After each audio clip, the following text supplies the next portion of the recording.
Баршаңызға сәлем, менің каналыма қош келдіңіздер.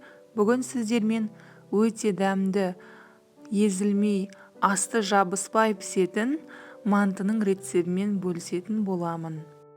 Бір рет жасап көріп, алдағы уақытта үнемі осы рецептімен жасайтыныңызға сенімдімін. Манты қазанды майламай-ақ асты жабыспай өте керемет болып шығады. Алдын ала өлшеніп алған суымызға тұзды қосып, жақсылап араластырып ерітеміз.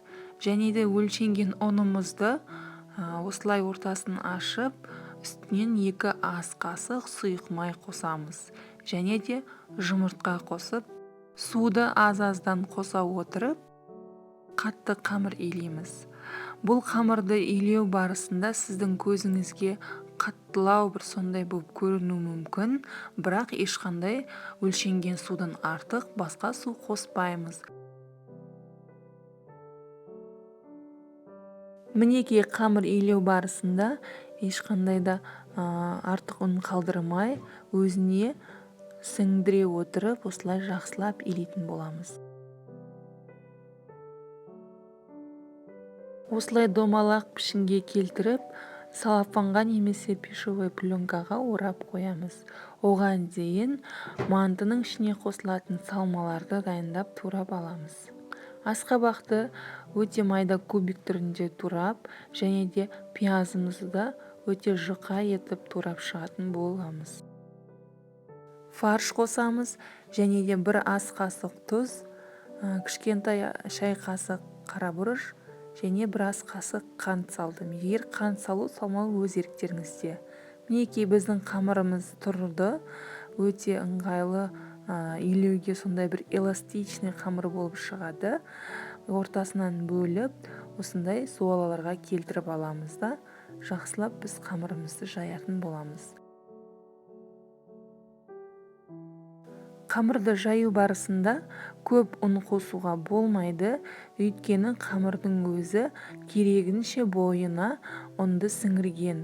Қатты бір жабысып бара жатқан кезде аз-аздан кішкене ғана сепсеңіздер болады, және де оқтаудың 2 ұшын баса отырып, осындай жұқа қамыр жаямыз. Жайылған қамырымызды осылай 4 бұрышты етіп, бірдей етіп кесіп аламыз. Қолдың көмегімен бірдей етіп кесіп алсаңыздар өте ыңғайлы.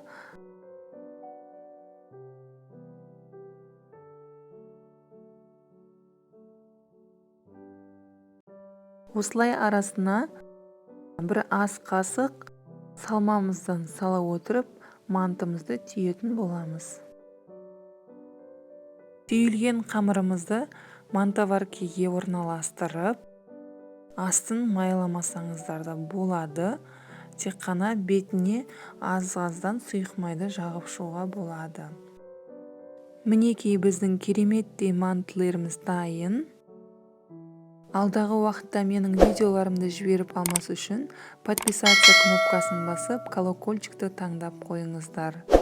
Осы рецептімен жасап, отбасыларыңызды қуантыңыздар. Нәтижесімен өз ойларыңызды комментарияға қалдырып кетсеңіздер болады.